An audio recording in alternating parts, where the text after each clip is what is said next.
Alright, I had a few questions come in recently about my pedal board and what it is I'm playing and how it's changed since my last video. So I want to do a quick little update here and show you what I'm playing and maybe a few of the sounds that I'm getting out of it. So the board starts off the same way as it did last time. I'm using a little patch bay, patch box from Dan. This one's mine. On the right side of the board, it's kind of mounted underneath. And really that's just so that I can get in and out of the board easily. As you can see, I've got my MIDI controller for the timeline position above the volume pedal, and trying to get a cable in and out of there is kind of annoying. So that's what the patch bay is for. That's really it too.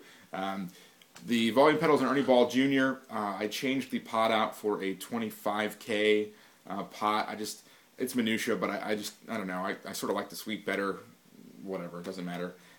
So then it's also modified by Dan. This one's mine, so I can use the tuner out for the Sonic Research Turbo Tuner without it sucking any tone, which is really nice. So here's sort of, oops, whoa, sorry about that. Here's my sort of just clean tone. There aren't any effects on. So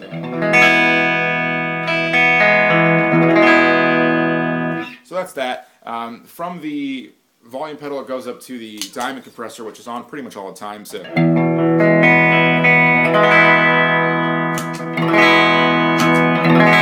I just kind of like what it does to my sound. It fattens it up a little bit, sort of evens out the playing, and it's not set super high as far as the compression goes, so it just sort of balances everything out and makes it sound great. From there, I run it. The cabling on this is stupid, just because of where I wanted to put the M9 so that I could get to it. The cabling is stupid, so it goes from the volume pedal and from the volume out to the tuner, and then over here to the diamond. But then it runs from the diamond down to my drive section, to the timeline, and then up to the blue sky. So I run my Fuzz first, and this is probably my favorite Fuzz. I've been using it for a couple of years.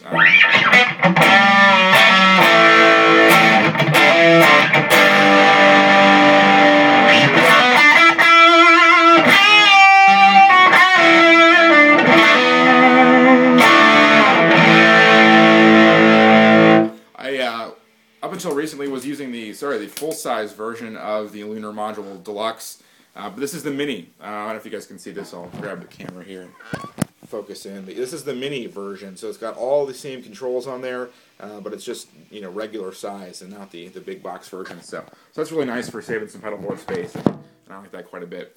From there, it runs into the Mad Professor Little Green Wonder. This is the CB version of the pedal. I've never been a Tube Screamer guy, which is maybe understandable, but I really like this. Well, this one does. Well, I'll play it here and show you what I'm talking about.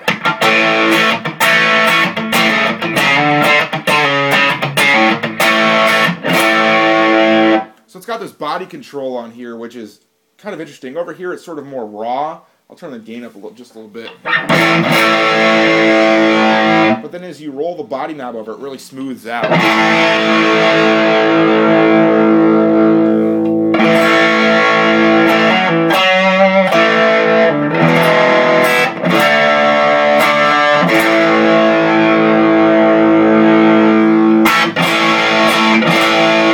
So I use this pedal a couple of different ways. I'll either stack it with the Timmy, which is probably my favorite drive ever.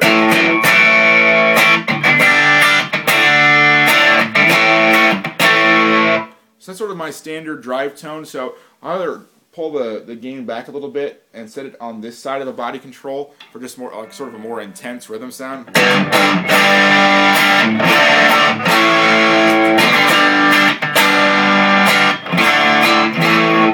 So, or if I'm going for more of a kind of a lead thing, I'll roll it over here and maybe bump the drive up just a little bit.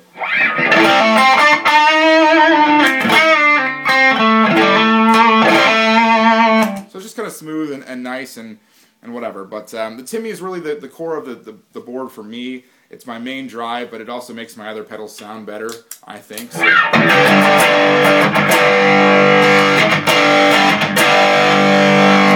I've got it cutting a bit of the bass and kind of leaving that treble frequency more there, so it bites a little bit more of the Lunar Module, and then I already showed you what I do with the two drives there. So that's what I'm doing with that.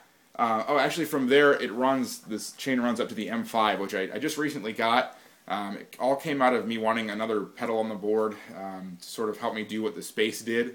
I'll get to that more in a second. But what I really wanted was a tap tremolo, but I didn't want to spend a couple $100 on it.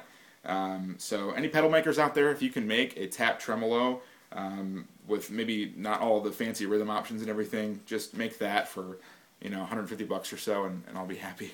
But so I've got the M5 right now. I might try out the Strymon Flint once it's available, because that looks pretty cool. But what I'm using this one for right now is kind of modulation, and specifically the tremolo is really all I've got set up so far. But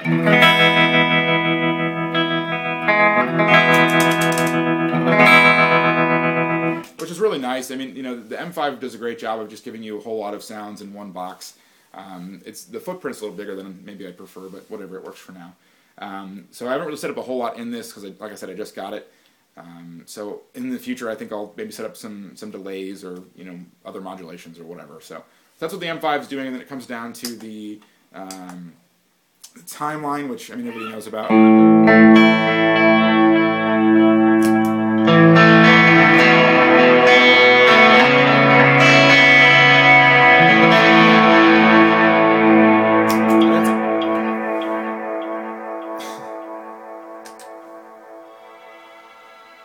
And it's capable of a whole lot of cool sounds, which I think have been fairly well documented.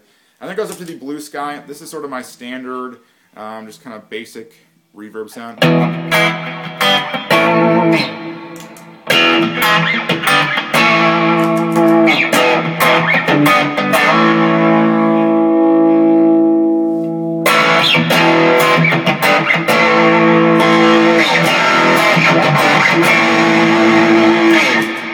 So that's that, and then I will use it, the favorite mode here. I've got it set for like a really long sort of modulated kind of thing.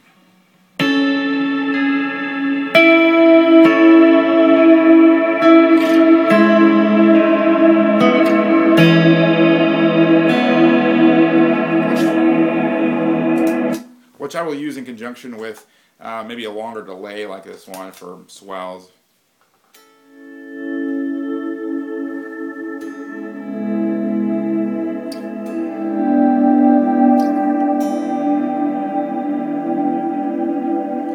Or I'll add on like something like, you know, a shimmer sound.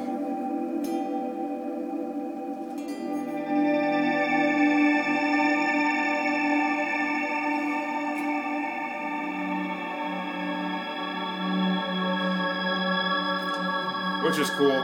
I don't really use the shimmer on the Blue Sky a whole lot anymore.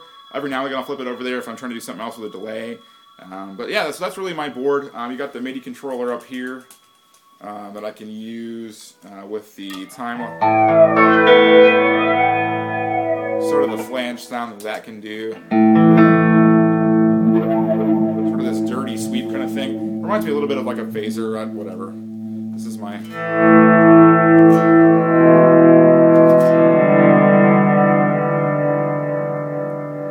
So that's the sound there. There's the shimmer sound. I think it's an octave and a fifth. Sort of the...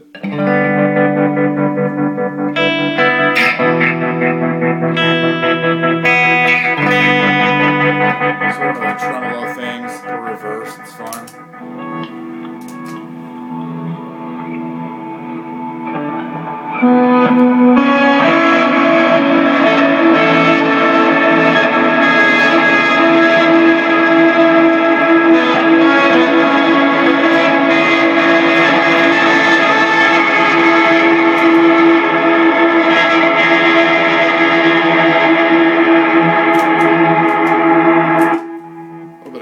There, but yeah, it's a fun board. I think I could probably pull a lot more from the M5 and do some cool things with that. So we'll see how that develops over the coming weeks. But yeah, there's a little look at my board, and thanks for watching the video.